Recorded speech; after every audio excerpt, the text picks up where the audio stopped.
Mindanao, mabuhay ang Pilipinas! So for today's video, pag-uusapan natin is kung totoo nga ba talaga na mayroong outbreak virus dito sa China.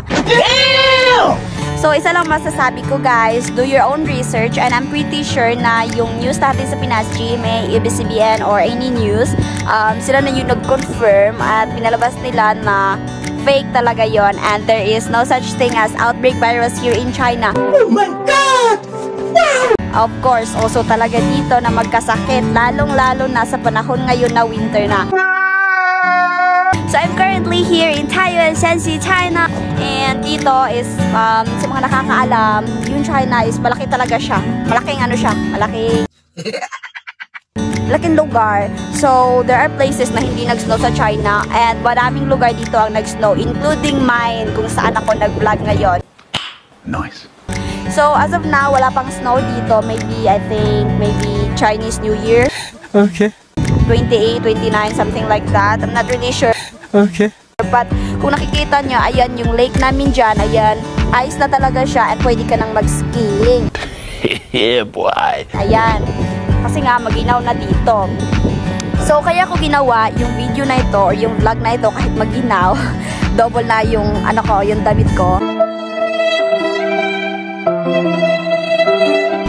So, kaya ko ginawa nga ito ay para naman sa mga iba na hindi aware kung totoo nga ba talaga yung virus or hindi. So, hindi siya totoo, okay? So, sa mga Pinay dyan na nagbabalak pumunta ng China para magturo or di kaya naman ay tumira dito kasama ang kanilang Chinese na mister at kanilang anak or kaya naman dalhin yung nila kapamilya dito sa China, huwag kayong matakot because there's no such thing as virus outbreak dito sa China.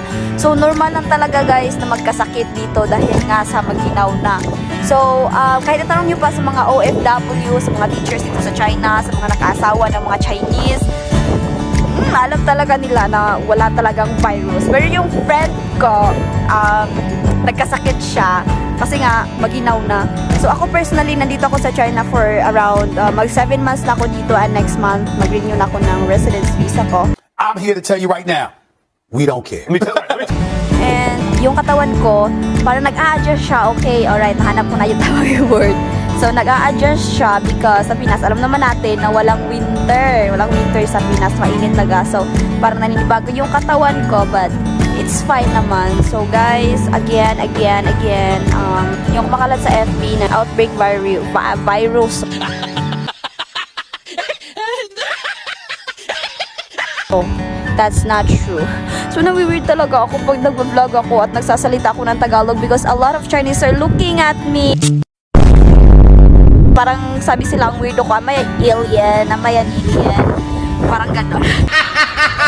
So, hindi ako mag-Mandarin today para maka-understand kayo sa video ko. And maginaw talaga. See, naka-gloves pa ako. Ayan. Ito. Double yung damit ko. Nakita nyo, ayan. Yan. Pero nag-double talaga ako ng damit. It's because maginaw at saka yung hangin. Minsan nagda-drop din temperature dito.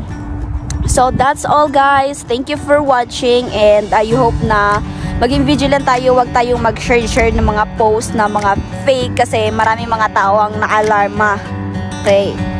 And that's all for today's video. Bye! A few moments later. Guys, so ito nga pala yung lugar ko kung nasan ako ngayon. So this is Taiyuan, Shanxi.